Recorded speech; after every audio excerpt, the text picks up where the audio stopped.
Hello, and welcome back to another fun-filled episode of the Hammercast. And this episode in particular is going to be a bonus episode. I'm going to be talking about Hanukkah and the badass true story behind Hanukkah. Now, before I do that, I have to pose a question to you, dear listener. And that question is, are you on my email list yet? And if the answer is no, I can assure you, you've made an incalculable error, but it's not too late to fix that. My email list is where all my best and brightest information on strength, health, and kettlebell training, calisthenics, and movement in particular goes out on the daily, right? It's not on social media, although I do post on social media a lot, but the top shelf stuff is always on the email list. You also get a pretty epic ebook along the way. I'm going to be turning this particular ebook into a paid product shortly. It is 99 kettlebell and bodyweight workouts. It's just too good to be free. But for the time being, it is still free. And shortly, it will be replaced with an epic and very brief and brutal program that you'll be able to get your hands on for free instead. So depending on when you're listening to this, you might be downloading that instead. But at any rate, I'm going to be including a link in the description or in the show notes, depending on where you are listening or watching this. And you'll be able to hop on the list like that. If you're already on the list, you're good to go. So you can rest easy. You are just fine, and you are in good standing.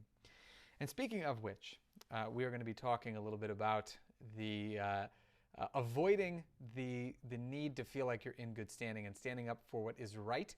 That is a major part, a major theme of the story of Hanukkah. Now, people ask me not infrequently, right around this time of year, what Hanukkah is all about. Periodically, people will try to characterize it as the Jewish Christmas, which makes me think that not only do they not know anything about Hanukkah, but they evidently don't know anything about Christmas. And so I'm going to try to clear things up a little bit. And I'm not going to go into every possible detail, but I'm going to try to give you more detail than what you'll probably get in, let's say, the average YouTube video. So, to understand what Hanukkah is all about, we first have to go way back in time to about the year 167 BCE, before the Common Era. And in fact, we could go back even further than that. And in fact, maybe that will be the better place to start. But to give you, first of all, the too long didn't read version, Hanukkah means dedication. And it is the rededication of the Second Temple in Jerusalem. And I will explain how they got to that point, how the Jews of the era got to that point momentarily. But first, in order to do that, you have to know the kind of world that they were living in. So in 516, the Jews were given the go-ahead by Cyrus the Great of Persia, who had just smashed the Babylonian Empire, taken over, and very graciously said that the Jews could return to their ancestral homeland. They had been exiled into Babylon by the Babylonians, and so this was going to be their opportunity to return, restore things to where they used to be, rebuild the temple, and potentially live happily ever after. Now, I probably don't need to give you too much of a hint that the happily ever after part didn't exactly pan out, but the rest of it did. So they return, or many of them return. Many of them actually stayed in Babylon. That's a totally different story. And they rebuild their society. And along the way, they're still ruled over by the Persians, but eventually a Macedonian comes in, takes over the Persian Empire, and of course conquers Judea, the land of Israel. And his name, you may have heard it before, was Alexander the Great. And Alexander the Great wanted nothing more than to meld the Eastern and Western worlds. So he was very much a Hellenist, or somebody who wanted to Greekify the world, let's say. But he was pragmatic about it. He wasn't against anybody practicing their own religion. He just wanted them to do more Greek things. So, for example, the story goes that when he arrived in Jerusalem, and this is a story told by both the Talmud and the Jewish historian Josephus, who was an historian in ancient Rome, right around, this would have been probably right around the time of the destruction of the Second Temple, and a bit before as well. But Alexander the Great arrives in Jerusalem, and he is met by Shimon HaTzadik, Simon the Righteous, or Simon the Just, whichever you prefer. And he gets off of his chariot, takes a knee, and bows in front of this high priest, which his friends thought was really, really dumb. They didn't quite understand why he did it, but he explained that he had seen a vision of this man in his dream, and he attributed the vision of this man with a success in a recent military campaign. So he speaks to Shimon HaTzadik, who was considered kind of like in between in terms of being a Hellenist and a traditional Jew, and this is going to make more sense momentarily. And as they're speaking, he says, I want a statue of myself in the temple here in Jerusalem. And Shimon was like, yeah, no, I don't think so. But I'll make you a deal. Every priest whose wife gives birth to a son this year will be named Alexander. And he said, all right, fine, we can deal with that. Now it becomes important momentarily, because Shimon HaTzadik was definitely not going to let that line be crossed, because the temple, I mean, idolatry is like 110% forbidden in Judaism, 110%. And putting an idol in the temple would have been like the ultimate slap in the face. So to avoid any ugliness, he presented this other option, and it was accepted. So for as far as we can tell, Alexander the Great was pretty magnanimous, and he was pretty tolerant of other people's practices. But as usually happens in history, different kings will arise, and things don't necessarily go as well. So Alexander the Great eventually kicks the bucket, and 4 of his top generals carve up his massive empire into 4 different empires. And one of them, Seleucus, created the Seleucid Empire. So the Seleucid Empire was in control of Syria and Judea, and so this whole kind of area of the Levant. And as time went on, there was a king, Antiochus III, who said, Jews, you can do anything you want. You can maintain your cultural and religious practices, no problem. He was a pretty cool guy as well. His son, however, was a bit of an a-hole. So, as I mentioned earlier, there were 2 different groups of Jews back then. There were the Jews who wanted to shed their traditional Jewish belief and practices and all this other stuff, and they were called the Hellenists, which pertains to the word Hellas, I believe, which is basically pertaining to ancient Greece. Not an expert on the Greek language, so if I got that wrong, forgive me. But basically, Hellenism was a way of trying to make yourself more Greek-like, and so they would adopt parts of Greek culture, Greek life, and things like that. Not the way that people do today, by the way, because Greek life nowadays means like, you're in a fraternity or whatever. Back then, it was much more like wrestling nude in gymnasiums, which is something that traditional Jews, even then would have thought was absolutely insane. Lots of other stuff. And there were, of course, fights between these groups of people. So there were the traditionalists who wanted to maintain the traditions and the customs and the culture that had such a long history. And then there were those who wanted to shed all of that, the Hellenists. And one group of these Hellenists, kind of like the leaders, were called the Tobiads. And they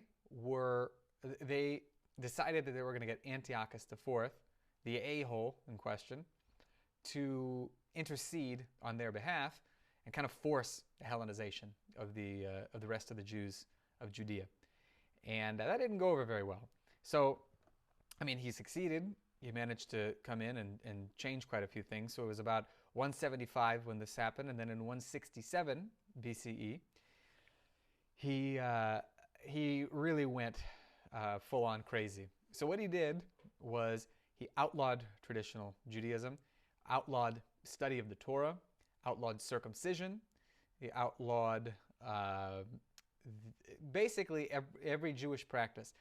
Then to really solidify himself as the ultimate bad guy, he defiled the Second Temple. And what he did was he put a statue of Zeus in there, and he mandated the slaughter of pigs in the temple, which is like supreme disrespect. Well, that wasn't going to stand. And as luck would have it, there was a Jewish priest named Matityahu. In fact, you might have heard a kind of a stylized version of the name, a Yiddish version of the name. Matisyahu is a famous reggae musician based off of this name. Matthew would probably be the closest you could come in English, but usually we use the kind of the Greek sounding version when we talk about him in English, and that was Mattathias was his name. So he and his sons lived in Modi'in, a town that actually still exists in modern day Israel. And there was a Greek officer who came, and he was encouraging people to sacrifice pigs to Zeus on behalf of the king. And Matityahu said, no way, no how. And this Greek officer said, look, you'll be in good standing with the king. He'll totally think you're legit. He'll like you. And who wouldn't want that? So he tries to encourage him to do that. Again, Matityahu is like not having it. So some other, let's say a Hellenist Jew who is this, maybe we could say a lot less self-respect and respect for the traditions, says, yeah, I want that. I'm desperate for other people's approval, so why not the king's approval? So he stands up and he's going over there to slaughter a pig. And Matityahu decided to help him shuffle off his mortal coil.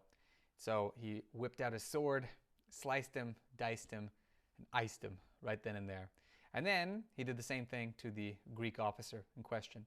Then he smashed this altar and encouraged his fellow Jews that if you are with the God of Israel, and if you are with the traditions that we have carried with us all this time, follow me.